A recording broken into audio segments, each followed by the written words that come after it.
को सुनते कानों को हमारी तरफ से सलाम, नमस्कार और सत श्री अकाल। तो कैसे हैं आप? उम्मीद है आप सब बढ़िया होंगे। मैं हूं अल्ताफ हुसैन और मैं हूं Fakhra. Welcome back to another video reaction. हम हाजिर एक और अमेजिंग वीडियो के साथ। और आज की हमारी वीडियो ट्रेन जर्नी पे होने वाली है। वीडियो का टाइटल है पटना संपर्ण क्रांति ट्रेन जर्नी। सो इसमें हम जो है पटना संपर्ण क्रांति की ट्रेन जर्नी देखने वाले हैं। अगर वीडियो अच्छी लगे तो वीडियो को लाइक एंड शेयर जरूर कीजिएगा। और ये थोड़ी वीडियो स्पेशल होने वाली है तो वीडियो को एंड तक जरूर देखेगा। तो जल्दी से देख लेते वीडियो, बाकी सारा डिस्कशन करेंगे वीडियो के लास्ट पे। चलिए वीडियो शुरू कर। भैया हमारे बहुत प्यारे हैं, 80 रुपए का बिल दे देंगे आपको, है ना भैया? हाँ सर। चलते मत करो भाई, रुक जाएगा तभी उतरो ना आराम से। उनका तो लहरा गया। और कितना जबरदस्त था। जोधपुर वाराणसी मरुधर एक्सप्रेस।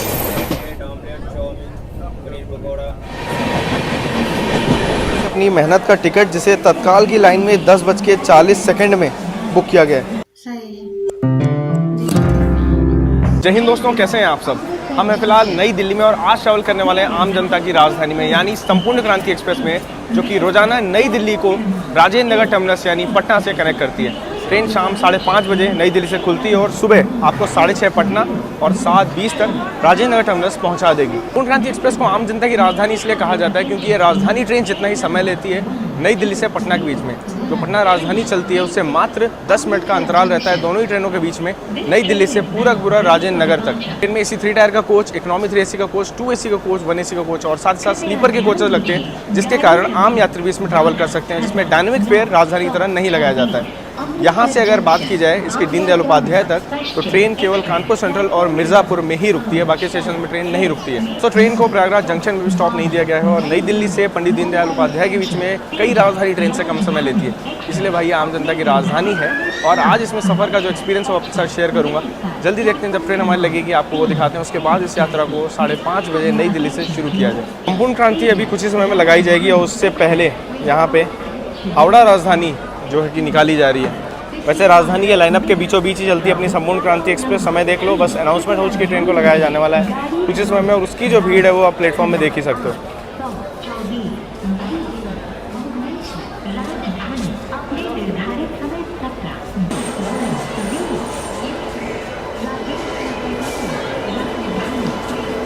अजनी के WAP 7 के साथ संपूर्ण क्रांति पहुंचते हुए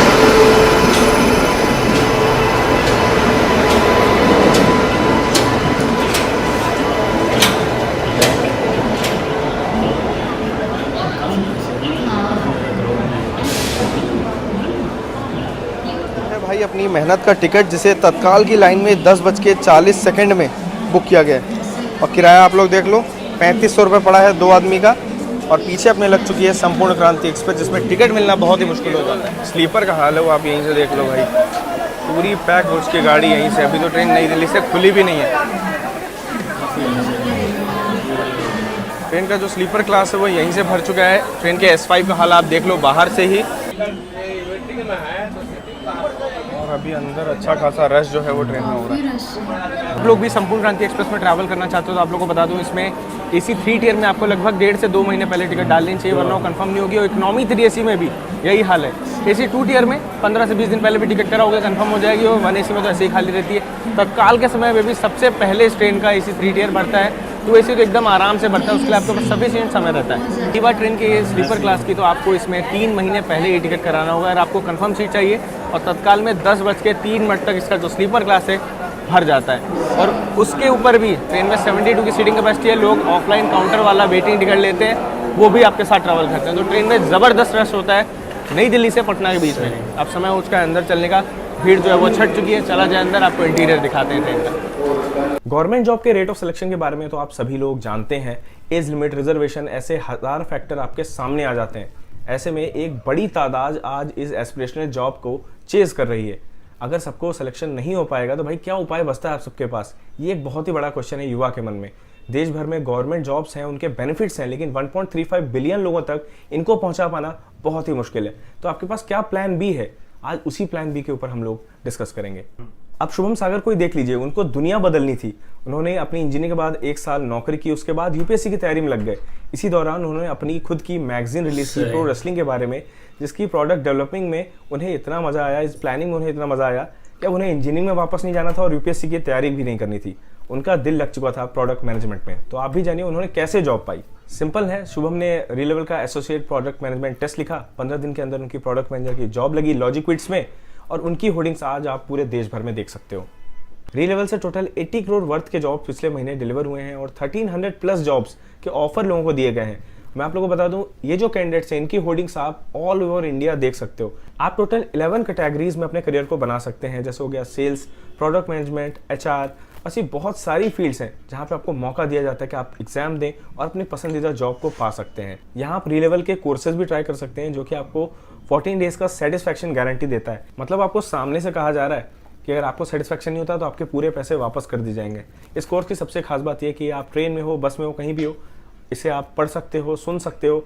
अगर आपको क्वेश्चंस प्रैक्टिस करने हैं तो आप रिकॉर्डर सेशंस के जो क्वेश्चंस हैं उनका सोल्यूशन वगैरह भी देख सकते हो। रात में पढ़ना है तो आपको री लेवल की लाइब्रेरी मिल जाती है जहाँ से पढ़ सकते हो। तो भाई देखो, मौका आपके सामने है, डिस्क्रिप्शन में लिंक दे रहा हूँ, जल्दी से जाओ, एग्जाम वगैरह दो और एक जॉब पाओ जल्दी से। और मुझे भी कमेंट सेक्शन में लिख करके बताना कि आपका एक्सपीरियंस कैसा रहा है री लेवल के साथ।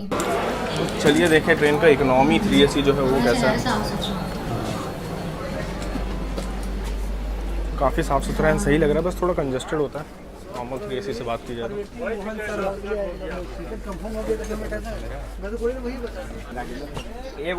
ये रहा अपना 3 tier का कोच और भीड़ अच्छी खासी है ट्रेन में। 10 और 11 नंबर सीट है, चला जाए वहाँ पे। इकोनॉमी 3 AC के कोच में पेट्रोल वगैरह नहीं मिलते थे और आज मैं देख रहा हूँ कि इसके इकोनॉमी 3 AC में भी पेट्रोल थे और नॉर्मल हमारे 3 tier में भी हैं। आज अपनी मिडिल और अपर बर्थ है, देखते हैं जर्नी कैसे कटेगी इसमें। लेकिन हाँ, एक रात की बात है तो वो सफ़र तो कट ही जाना है। बिल्कुल ऑन टाइम अपनी संपूर्ण क्रांति एक्सप्रेस नई दिल्ली के प्लेटफॉर्म नंबर 16 से चल चुकी है। स्टेशन भी काफी साफ सुथरा है ना। दूसरी तरफ इधर हावड़ा राजधानी के जाने के बाद हावड़ा के लिए जाने वाली पूर्वा एक्सप्रेस को लगा दिया जा चुका है। जाने के टाइम हमारी संपूर्ण क्रांति नई दिल्ली से पटना के बीच में तेजस राजधानी से 1.5 घंटे ज़्यादा लेती है, लेकिन अगर वापसी की बात की जाए तो यही ट्रेन 10 मिनट पीछे पीछे आती है पटना से दिल्ली तक। इनफैक्ट हावड़ा राजधानी और ऐसी और डिब्रूगढ़ राजधानी जैसी ट्रेनों से आधे घंटे तक का कम समय लेती है।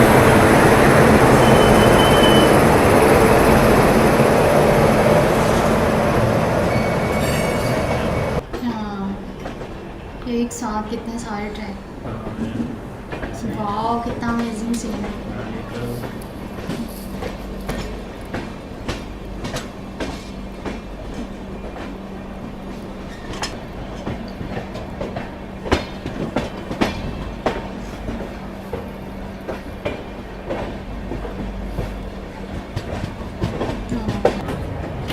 और यहाँ नई दिल्ली से निकलते ही यमुना माता के दर्शन हो रहे हैं और सनसेट बहुत ही खूबसूरत हुआ है आज।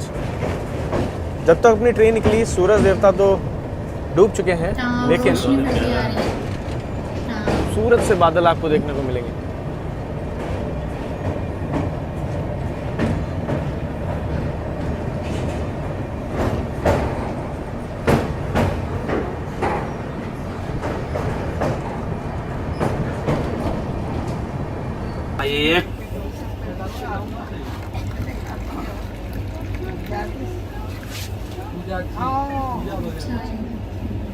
दोनों में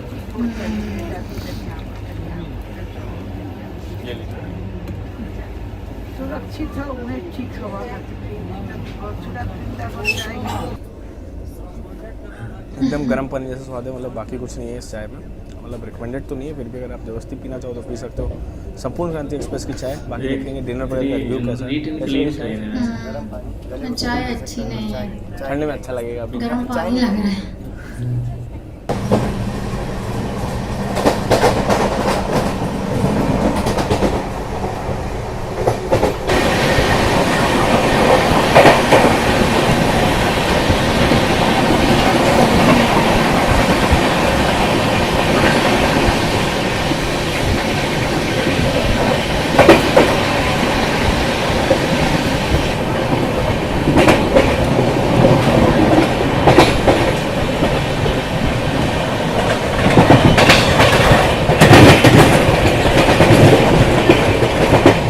संपूर्ण क्रांति अब सीधा कानपुर सेंट्रल जाके रुकेगी। बीच में कोई भी स्टॉप नहीं है, अलीगढ़, इटावा, ये जो सभी स्टेशन कहीं नहीं रुकती है। मिलेंगे आप लोग सीधा कानपुर सेंट्रल में।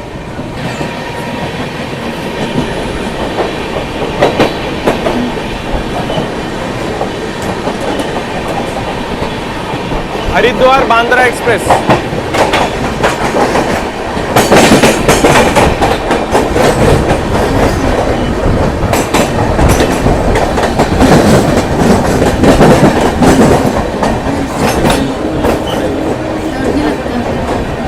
और यहाँ गाजियाबाद से मेरठ मुरादाबाद वाली लाइन हमसे अलग होती है और हम लोग बढ़ रहे हैं अभी कानपुर सेंट्रल वाली लाइन पे। ये निकली हमारे बाजू से मुरादाबाद वाली लाइन, यही आगे मेरठ की ओर भी बढ़ जाती है। Bread cutlet, omelette, chowmein, paneer pakora. Chowmein है, डिनर चाउमीन ले लें?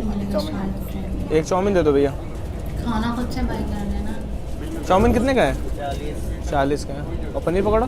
40, ऑमलेट 50। सही है यार, 40 में तो बहुत बढ़िया है। अब पनीर निकल जाएगा कैसे? दीजिए भाई, ये पकड़ो भाई। यहाँ पे देख लो भाई, चाउमीन ये है 40 की भाई, इसके लिए तो लड़ने का मन नहीं कर रहा है। पनीर पकोड़े भी ठीक है यार उस हिसाब से। यहाँ पे हमारे श्रेयांश जैन, आप लोग चैनल का नाम पूछते हैं, इसके चैनल का नाम है श्रेयांश जैन ही है, तो आपको डिस्क्रिप्शन में लिंक मिल जाएगा, वहाँ से पहुँच सकते हो भाई के चैनल पे। बाकी टेस्ट करते कैसा है। चाउमीन तो मुझे काफ़ी पसंद है, खासकर दिल्ली वाली।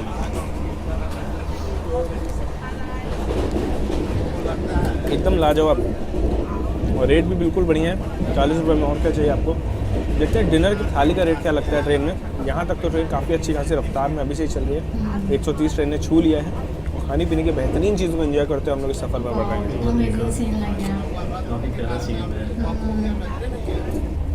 और पनीर पकौड़े में आपको पनीर देखिए,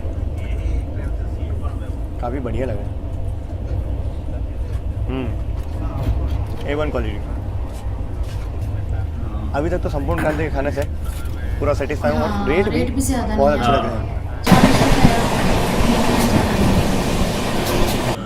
कितना अमेजिंग लग रहा है ना, रेड रेड है आसमान। वाह, स्पीड भी काफ़ी अच्छा है।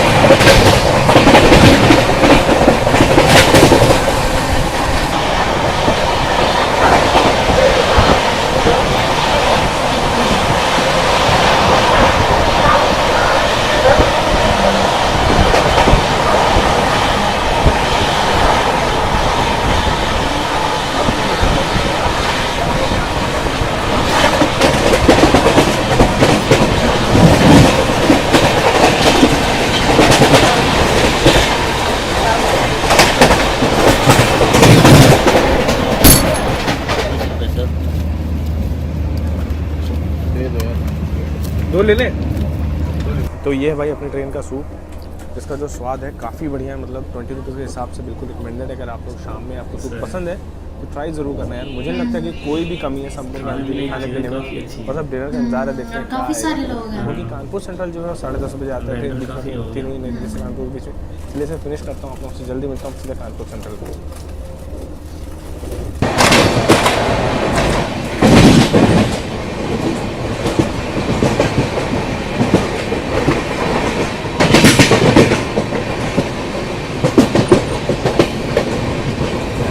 जोधपुर वाराणसी मरुधर एक्सप्रेस।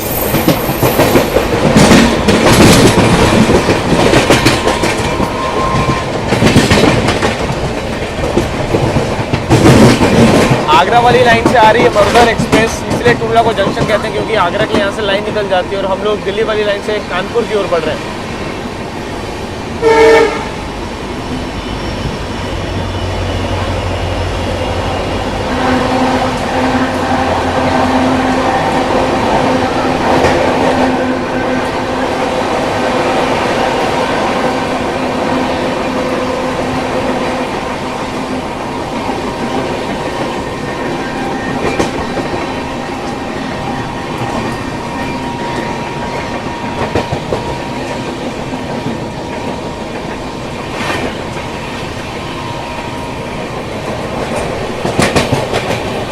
खाना आज की अपनी संपूर्ण क्रांति की थाली, एक सोन पापड़ी भी मिली है और साथ में रोटियां भी हैं। यार खोलो यार, देखो जरा कैसा है इसका खाना।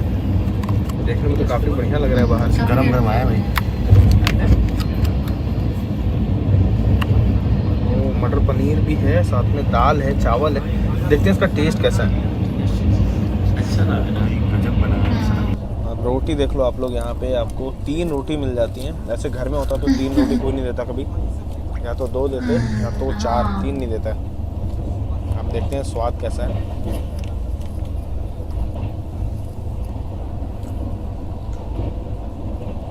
पटना तेजस राजधानी के खाने को टक्कर दे रहा है ये। दाल की भी क्वालिटी देख लीजिए। अच्छा ये एक बात है, खाना अच्छा है। हाँ। बिल्कुल ये एवन। लिया ना काफी अच्छी भैया ने भी 120 रुपये बोला है। अब रिक्वेस्ट करते हैं भैया बिल दे दीजिए, फिर देखते हैं थाली अपने को कितने की पड़ती है। वैसे लेकिन 120 के हिसाब से मेरे को काफ़ी वर्थ लगी। स्वाद काफ़ी बढ़िया है इसका। यहाँ 440 किलोमीटर की दूरी को तय करके हम लोग अपने पहले halt Kanpur central railway station पहुँच चुके हैं। कानपुर का ना समय से 10 मिनट पहले हमारी ट्रेन का यहाँ पे अराइवल हुआ है।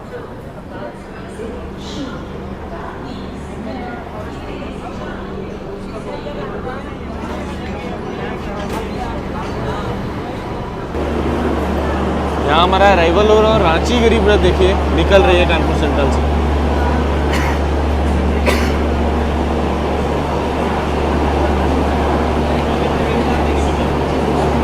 वैसे आप लोग को मैं बता दूं कि टोटल हम लोग इस जर्नी में 1001 किलोमीटर यानी 1001 किलोमीटर शगुन के पूरे करने वाले हैं, जिसमें से 440 किलोमीटर यहीं पे पूरे हो चुके हैं। कानपुर सेंट्रल बहुत ही बड़ा एक जंक्शन रेलवे स्टेशन है और सेंट्रल तो है ही, साथ साथ पूरे भारत में टोटल 5 सेंट्रल रेलवे स्टेशन है।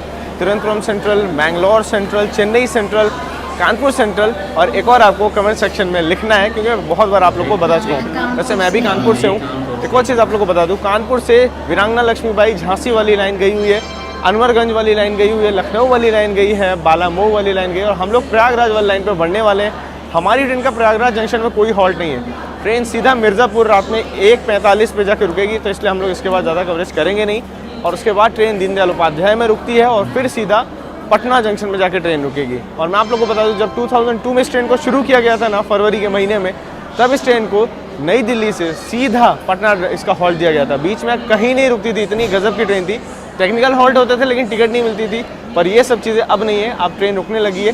फिर भी लेकिन एक बड़ी बात है कि प्रयागराज जंक्शन में ट्रेन नहीं रुक रही है और अभी 2 साल पहले कोविड के बाद ही से मिर्ज़ापुर में भी हॉल्ट दिया गया है। संपूर्ण क्रांति एक्सप्रेस का एक अलग ही स्वैग है। ये इंडिया की पहली ऐसी ट्रेन थी जिसे LHB कोचेस दिए गए और साथ साथ पहली ऐसी नॉन AC सुपरफास्ट ट्रेन जिसको 130 kmph की रफ्तार की परमिशन इंडिया में दी गई थी। मतलब राजधानी शताब्दी पहले चला करती थी, लेकिन AC अगर नॉर्मल सुपरफास्ट एक्सप्रेस की बात की जाए ना, तो ये पहली गाड़ी थी जिसे 130 की स्पीड अलाउ की गई थी। इसलिए ट्रेन अपने आप में ही जानी जाती है और उसे आम आदमी की राजधानी कहा जाता है। और यहाँ पे बिल्कुल समय से यानी 10:30 पे अपनी ट्रेन कानपुर सेंट्रल से छूट चुकी है। काफ़ी सही ट्रेन लगी यार, मतलब ताबड़तोड़ रफ्तार में राजधानी गैंग के साथ साथ अपने सफ़र को पूरा कर रही है। और दूसरी तरफ पुरुषोत्तम एक्सप्रेस आज की है, जो कि पुरी से नई दिल्ली के बीच में चलती है अपने। अभी इसमें भी जर्नी करेंगे, आप लोग कमेंट सेक्शन में लिख करके बताओ कि आपको इसमें जर्नी देखनी है क्या और किसकी ये फेवरेट गाड़ी है, वो भी ज़रूर बताना।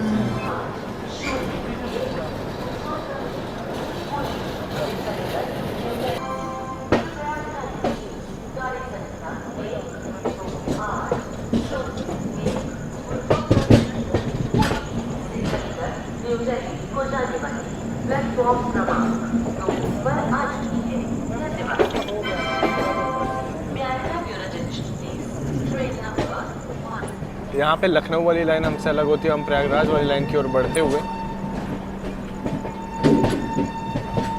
हॉकिंग काफ़ी ज़ोरदार है अपने लोकोमोटिव की।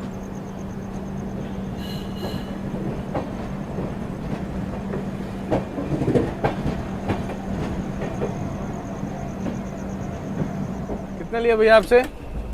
120 लिया है ना? किसका? उनका 120 लिया आपने? तो उनका मटर पनीर है सर। सबका वही रेट लगाइए ना आप। कैसा? सबका वही रेट लगाइए ना आप।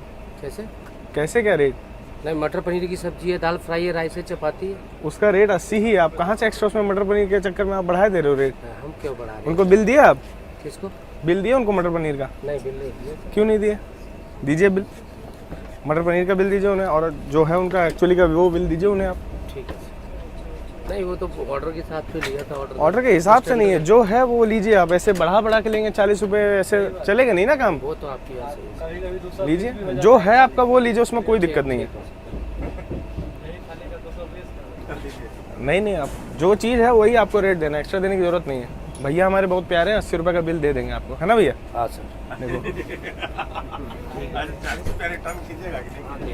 40 रुपये भैया रिटर्न कर दीजिए प्यार से, और हमारा भी ले लीजिए 80 रुपये चांस, उनका पे कर दो 80 रुपये। नहीं भैया प्यारे हैं, बहस नहीं करते हैं, जो सही है भैया उसका सपोर्ट करते हैं। थैंक यू भैया।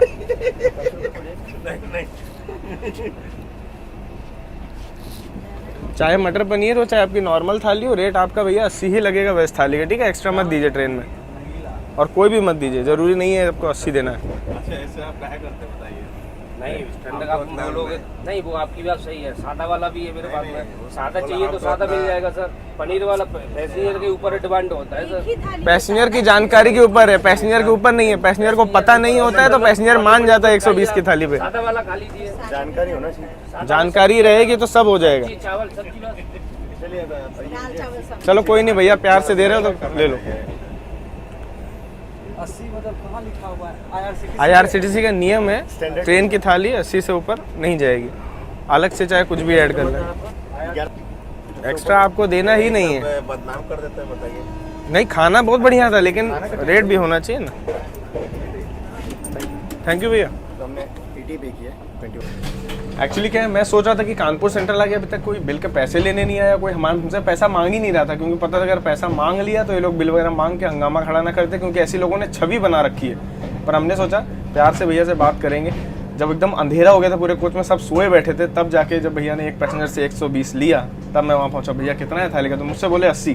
पैसेंजर बोला अभी अभी तो हमसे 120 लिया है। तब जाके वहाँ पे उनके 40 रुपये वापस कराया गया। ये कुछ प्रक्रिया है, आप अगर प्यार से बात करोगे, मांगोगे तो मिल जाएगा। अगर फिर भी आपकी शिकायत दूर नहीं की जाती है तो आपको लड़ने के लिए पेंट्री कार तक पहुँचने की ज़रूरत नहीं है। 139 नंबर पे कॉल करके आप अपने PNR के साथ हेल्प मांग सकते हैं। नहीं तो उस फोटो को क्लिक करके, खाने की थाली का फोटो क्लिक करो, ट्रेन नंबर और PNR के जरिए आप अपनी शिकायत IRCTC में, साथ साथ रेल मिल इंडिया में भी रजिस्टर करवा सकते हो। अगर आपको अपने गाड़ी की जोन में चल रही है, वहाँ का DRM ऑफिस पता है, तो उन अपने DRM सर को भी टैग कर सकते हो। इससे आपकी जो शिकायत है वो दूर हो जाएगी। आपको पेंट्री कार में किसी का कॉलर पकड़ने या लड़ने या मारपीट करने जाने की जरूरत नहीं पड़ेगी।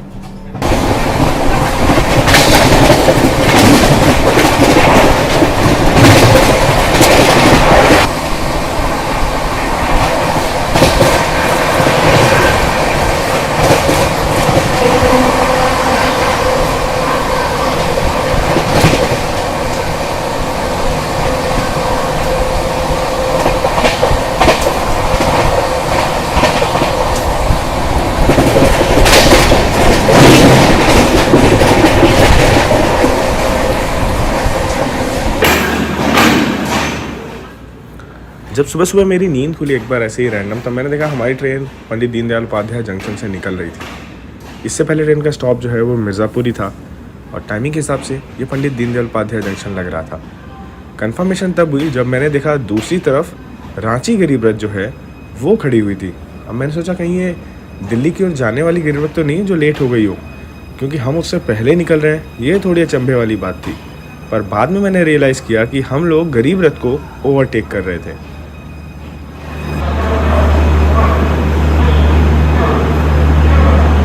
सामने रांची से नई दिल्ली की ओर जाने वाली गरीब रथ,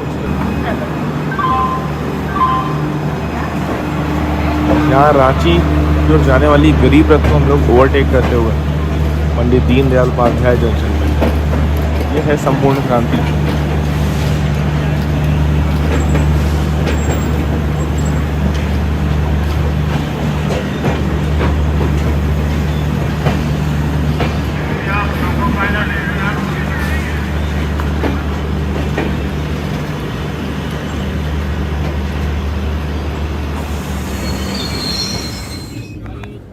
जब एकदम सुबह सुबह मेरी नींद खुली तो मैं मिडिल बर्थ में था और मैंने देखा कि सोन नदी इसकी पूरी है।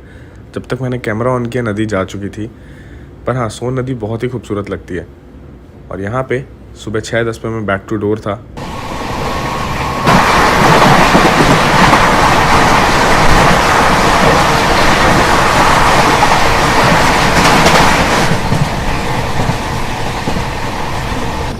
गुड मॉर्निंग गाइस, डे 2 पे अपनी गाड़ी अभी सुबह 6 बजे पहुंचने वाली है दानापुर जंक्शन, जहां पे स्टॉप नहीं है, स्किप करेगी। और उसके बाद हम लोग पहुंचेंगे पटना जंक्शन। देख लीजिए आप लोग कितनी जल्दी ट्रेन पहुंच जाती है, इसीलिए संपूर्ण क्रांति आम जनता की राजधानी में। काफ़ी अच्छी खासी रफ्तार में ट्रेन पूरे सफ़र में बढ़ती रही और अभी जाकर के स्लो हुई सीधा दानापुर के आउटर पे।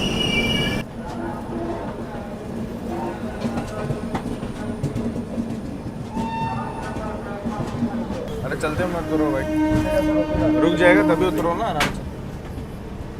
हाँ यार ये तो काफी लहरा गया डेंजरस है। ओए,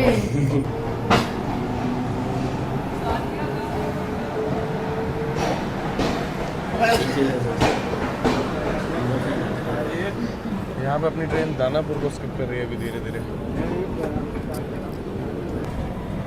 उतर गया चलती हुई ट्रेन से। नहीं फिर रुक जाने दीजिए, रुक जाएगा सर। अरे अरे भाई भाई कोई यार जल्दबाजी में कहीं कहीं और ही ना पहुँच जाए यार लोग। सही बात है, इतना डर लगता है। यहाँ पे दानापुर राजगीर इंटरसिटी जो है वो भी चलने को तैयार है, लेकिन हाँ समय लगेगा उसे थोड़ा। और हम लोग यहाँ दानापुर स्किप कर चुके हैं। अर्ली मॉर्निंग व्यू अच्छा, वो शायद slow हो कोई भी गई है, शहरों वैसे को बहुत ही खूबसूरत लगता है ट्रेन जर्नी में। अच्छा कितना स्लो होता तो कैसे होता? वहाँ पाटलिपुत्र जाने वाली लाइन जो है हमसे अलग होती है, वही आगे हाजीपुर क्यों निकल जाती है। नॉर्थ ईस्ट एक्सप्रेस अभी उसी रूट से आई है और दानापुर में आकर उसका रूट जो है दिल्ली लाइन पे मिल चुका है।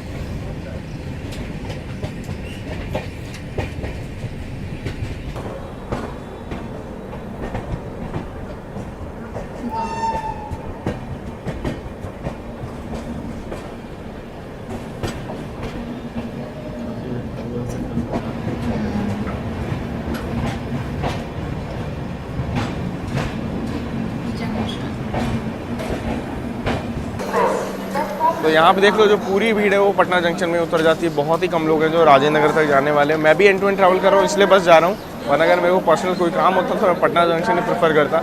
यहाँ पे आपको लाउंज वगैरह मिल जाएंगे फ्रेशअप होने के लिए। पटना स्टेशन से बाहर निकलेंगे तो हनुमान जी का बहुत ही भव्य मंदिर है। अगर आप लोग वहाँ कभी गए हैं तो मुझे कमेंट सेक्शन में लिखिएगा ज़रूर। और खाने पीने की दुकानें भी आपको यहाँ पे बहुत सारी मिल जाती हैं। पटना जंक्शन काफ़ी बड़ा रेलवे स्टेशन है। अराइवल मैंने आपको आसनसोल गया वाली लाइन दिखाई। साथ से अगर बात की जाए किऊल तरफ की तो वहाँ से आप भागलपुर की ओर जा सकते हैं और हावड़ा की ओर भी बढ़ सकते हैं। पूर्वा एक्सप्रेस इसी रूट से हावड़ा की ओर निकल जाती है। पटना जंक्शन को पहले बांकेपुर कहा जाता था। उसका आप देख लीजिए दोस्तों कितना कमाल का रेलवे स्टेशन है और भीड़ यहाँ पे कितनी ज़्यादा हमारी संपूर्ण क्रांति से उतरी है। 6:35 का अपना अराइवल टाइम था और ट्रेन बिल्कुल निर्धारित समय से यहाँ आ चुकी थी।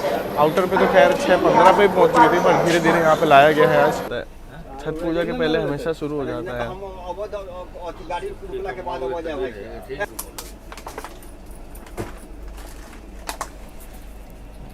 इसलिए कोई ना कोई सीट में रहना चाहिए, वरना कई बार क्या ये झोला वोला लेके आते हैं इसी में भर के ले जाते हैं।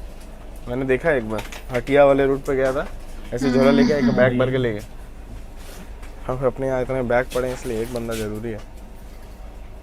7 बजे के बाद जो है उस ट्रेन को अपनी खोला गया है अब यहाँ से।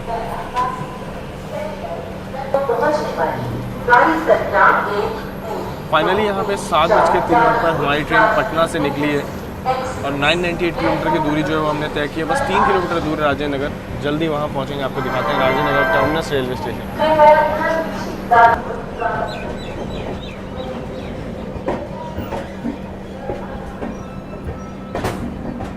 पटना जंक्शन।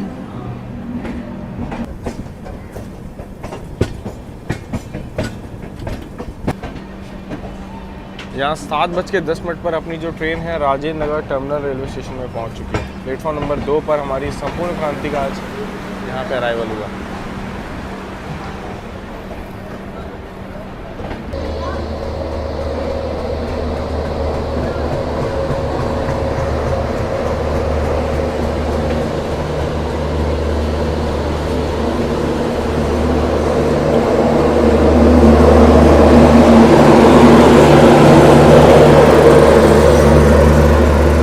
राज्य रानी एक्सप्रेस शायद खड़ी है राजेंद्र नगर सहरसा के बीच में चलने वाली। दोस्तों फाइनली अपने सफ़र को पूरा करके हम लोग पहुंच चुके हैं राजेंद्र नगर टर्मिनस और संपूर्ण क्रांति बहुत ही कमाल की ट्रेन लगी। इंटीरियर्स वगैरह कैसे लगे, साफ सफाई कैसी लगी भाई? एकदम साफ सुथरी थी और सबसे ज़्यादा तारीफ तो मैं इसके खाने की करूँगा भाई। और खाना पीना भी बहुत ही जोरदार मिला है ट्रेन में। और एक और चीज़, अगर 3AC की मैं बात करूं तो 6 के 6 पैसेंजर्स के लिए चार्जिंग सॉकेट वगैरह दिए गए थे और जो इंटीरियर की जो साफ़ सफाई थी, बर्थ वगैरह, वो भी काफ़ी बढ़िया थी इस ट्रेन में। और इसने अपने नाम को जरूर रखा है, बिहार की आम जनता की राजधानी है बिल्कुल ना। प्रूव करा इसने, नो डाउट, कोई डाउट नहीं। अगर आप पटना राजधानी में टिकट कराते हैं और जैसे जैसे सीटें भर जाती है डायनामिक किराया बढ़ता जाता है, वो चीज़ इसमें नहीं होती है और ऑलमोस्ट लगभग उतनी, जैसे यहाँ पे अभी 6 3 टायर आपको देख रहे हैं, इसके दुगने होते हैं उसमें, लेकिन जो किराया है वो भी दुगना हो जाता है समय के साथ। तो इस चीज़ को आप अवॉइड कर सकते हैं अगर आप समय से इस ट्रेन में टिकट करा लें। टाइमिंग बहुत गजब है, अब 7 बजे यहाँ पहुँच रही, इससे आपको क्या चाहिए, मतलब आपकी नींद भी नहीं खराब होती और बहुत ही बढ़िया गाड़ी थी। अगर आपको ये वीडियो अच्छा लगा है तो इसे लाइक और शेयर ज़रूर करना। इंस्टाग्राम में फॉलो करना चाहते हो तो कर सकते हो, स्टडी द ट्रेन गुरु है। हमारे श्रेयांश भाई के चैनल का नाम भी श्रेयांश जैन ही है, वो भी आपको डिस्क्रिप्शन में लिंक मिल जाएगा, आप फॉलो कर सकते हो। मिलेंगे जल्दी ऐसे और बहुत सारी जर्नीज में, तब तक आप लोग अपना ख्याल रखिएगा। जय हिंद दोस्तों। सो गाइस, ये तो थी हमारी आज की वीडियो और बहुत टाइम बाद ट्रेन जर्नी देखी तो बहुत अच्छा लगा। बिल्कुल, और क्योंकि ये हमारी वीडियो काफ़ी टाइम बाद आई है हाँ, ट्रेन जर्नी पे काफ़ी टाइम बाद वीडियो बनाई है। काफ़ी अच्छी ये वीडियो थी हाँ। और काफ़ी अमेजिंग रही और हाँ, काफ़ी ज़्यादा। मज़ा आया इस ट्रेन हाँ, जर्नी का। तो सबसे पहले अगर हम टिकट की बात करें तो इसमें मतलब काफ़ी पहले एडवांस में बुकिंग करवानी पड़ती है, वरना मतलब बाद में जो है ना वो फुल हो जाती है, क्योंकि हमने देखा कि इस ट्रेन के अंदर कितना ज़्यादा क्राउड होता है। बिल्कुल, सीटिंग के अलावा भी हाँ। जो खड़े होकर लोग जाते हैं, ट्रैवल कर रहे होते हैं, वो भी काफ़ी ज़्यादा तादाद में हाँ। मौजूद होते हैं। हाँ, काफ़ी ज़्यादा होते तो इसके लिए एडवांस टिकट की जो है ना वो बुकिंग कराई जाती बिल्कुल। है। वो बेशक आप ऑनलाइन करवा लें या जो है आप मतलब वहाँ से करवा लें। और अगर हम ट्रेन के इंटीरियर की बात करें तो ट्रेन जो बहुत ज़्यादा साफ़ सुथरी थी और कर्टन वगैरह लगे हुए थे। हाँ बिल्कुल, और उसकी जो सीटें थी बैठने और सोने के लिए जो काफ़ी काफ़ी ज़्यादा comfortable थी। कंफर्टेबल थी, मतलब हाँ। इतना ज़्यादा सफ़र कर रहे थे लोग, थका देने वाली हम्म, नहीं थी, लेकिन काफ़ी कंफर्टेबल थी। हाँ, काफ़ी कंफर्टेबल थी और चार्जर सॉकेट्स भी दी बिल्कुल, हुई थी। सेपरेट चार्जेस सॉकेट भी दिए गए थे। हम्म, तो नीचे से इसके अलावा सफाई का हाँ, बहुत ज़्यादा ख्याल साफ रखा सुथरी गया। बहुत हाँ, ज़्यादा काफ़ी थी। ज़्यादा थी। हाँ, और अगर खाने पीने की बात करें तो ट्रेन में तो नहीं मिलता, लेकिन मतलब ट्रेन हाँ, की अपनी सर्विस ट्रेन की नहीं है अपनी सर्विस तो नहीं है, शायद, लेकिन टिकट के वेंडर, अंदर जो हाँ, इंक्लूडेड होता है ना वो नहीं है। वेंडर वगैरह वहाँ पर आते हैं। हाँ, तो काफ़ी इस ज़्यादा। ट्रेन के अंदर काफ़ी अच्छी अच्छी चीज़ें मिली उनको खाने के लिए। हाँ। और प्राइस की बात करें तो वो भी काफ़ी कम थी। हाँ, काफ़ी कम प्राइस में काफ़ी अच्छी क्वालिटी की चीज़ें जो है ना वो खाने के लिए मिल गई, तो खाने की दिक्कत तो इस ट्रेन में बिल्कुल होने नहीं वाली है। और मतलब काफ़ी अच्छा रिव्यू दिया उन्होंने, मतलब फूड को, डिफरेंट फूड को ट्राई किया। जाहिर सी बात है वो लोगों के लिए कर रहे हैं कि अगर कोई इस ट्रेन में ट्रैवल करता है तो उसको पता हो कि क्या चीज़ सही है और वो बाय कर सके।